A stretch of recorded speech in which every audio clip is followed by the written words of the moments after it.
तो ये किस्सा ना मुझे मेरे दोस्त ने बताया था, और जिसके साथ ये घटना हुई थी उसका नाम रिया था और वो इसकी दोस्त थी।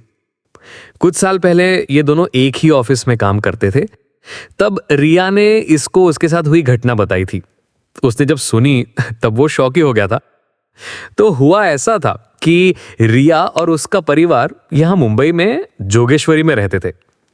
उनका गांव रायगढ़ जिले में एक तालुका है, सॉरी पर मैं नाम नहीं बता सकता, प्राइवेसी रीजन के चलते। तो उस तालुके में एक गांव आता है रामबाड़ी नाम करके, वो उनका गांव था। वहां उन्होंने घर बांधा था, तो उसकी पूजा रखी थी, गृह प्रवेश, वास्तु शांति, ये सब प्रोग्राम था, इसलिए वो सब गांव गए थे।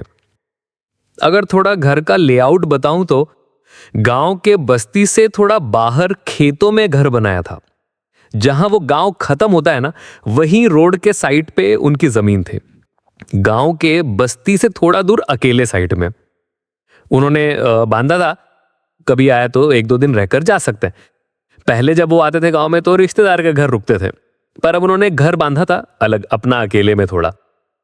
उनके घर में सब पढ़े लिखे थे और थोड़े से ना इंट्रोवर्ट टाइप के थे। मतलब होता है ऐसा, कुछ लोगों को ज्यादा भीड़ में या ज्यादा लोगों में रहना पसंद नहीं होता, तो वो अकेला ही रहना प्रेफर करते हैं।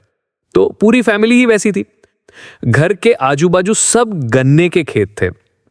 अब ऑब्वियसली अगर खेत में घर बांधा है तो आजू बाजू लोगों की जमीन ही होगी। लोगों के खेत थे, सबने गन्ने लगाए थे, और सामने रोड थी जहां से मुश्किल से दिन भर 8-10 गाड़ियां ही गुजरती थी। बाकी टाइम तो सड़क पूरी खाली रहती थी। तो पूजा हुई, वास्तु शांति हुई, सब रिश्तेदार आए थे, सब नॉर्मल था। दोपहर में पूजा वूजा पाठ करके सब खाना वाना खा के 5 बजे तक तो सब चले गए थे। अब कुछ 2-3 लोग और रिया और उसकी फैमिली वहां पे रुके थे। अगर आपको पता होगा तो गांव में लोग जल्दी सो जाते हैं, मतलब 8 बजे ही खाना वाना खा के 9 बजे तक तो सब सो ही जाते हैं।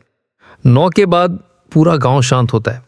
और अगर मुंबई की बात करें तो कितनी भी रात को बाहर निकलो लोग मिलेंगे ही। तो रिया की आदत थी कि खाना खाने के बाद थोड़ा टहलना, क्योंकि खाना पचने में मदद हो सके। 10 बजे तक उन सबका खाना खा के हुआ और सब बैठे थे। कोई टीवी देख रहा था, कोई बातें कर रहा था, कोई कुछ तो कोई कुछ कर रहा था। तभी रिया ने बोला, मैं हूं यहीं पे, जरा टहलती हूं बाहर से।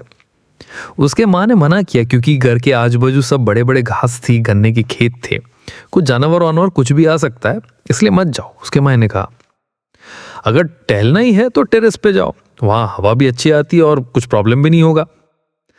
रिया ठीक है बोल के चली गई टेरेस पे। टेरेस का दरवाजा लगाया, अपने साथ सिगरेट लाई थी, वो जलाई और अपने फ्रेंड को कॉल लगा के बातें करने लगी।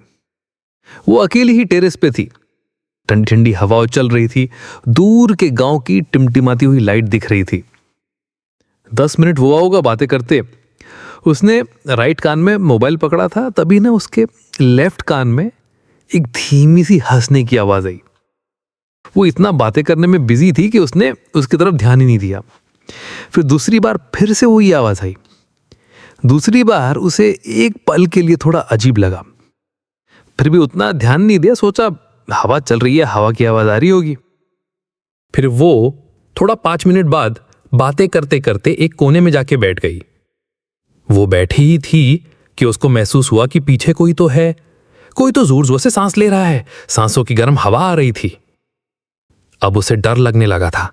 वो झट से उठ के खड़ी हुई और मोबाइल का टॉर्च लगाकर इधर उधर देखने लगी। ठंडी हवा छूटी थी, पर इतनी हवा में भी वो पसीने से भीग चुकी थी। फिर वो टॉर्च से इधर उधर सब जगह देखने लगी। तभी जहां पानी की टंकी थी उस जगह गई। जैसे ही पानी के टंकी पे टॉर्च मारी तो उसने देखा कि एक औरत पैर छोड़ के बैठी है और उसकी तरफ देख रही है। जैसे ही उसने ये देखा, उसके मुंह से चीख भी नहीं निकली और वो वहीं बेहोश हुई। उसे जब 2-3 दिन बाद होश आया तो वो हॉस्पिटल में थी। उसको बार बार वही दृश्य दिखाई देता था। वो हॉस्पिटल में ही चीखती ही चिल्लाती थी, हाथ पैर मारती थी। ये सब 3 दिन तक चला। फिर वो जब जरा ठीक हुई तब 5-6 दिन बाद उसे डिस्चार्ज मिला और सब परिवार वाले उसे मुंबई लेके आए। फिर 10-12 दिन बाद वो अच्छे से ठीक हुई, पहले जैसी हुई। तब उसे पूछा गया कि तुम बेहोश कैसे हुई थी, क्या हुआ था? तब उसने वो घटना बताई, सब बताया जो हुआ था। जैसे ही ये उसके माँ बाप ने सुना तो वो इग्नोर करने लगे, मतलब थोड़ा बात को टालने लगे, उसकी बातों पर ज्यादा ध्यान नहीं दिया। उन्होंने कहा तुम्हें वहम हुआ होगा, कुछ नहीं था।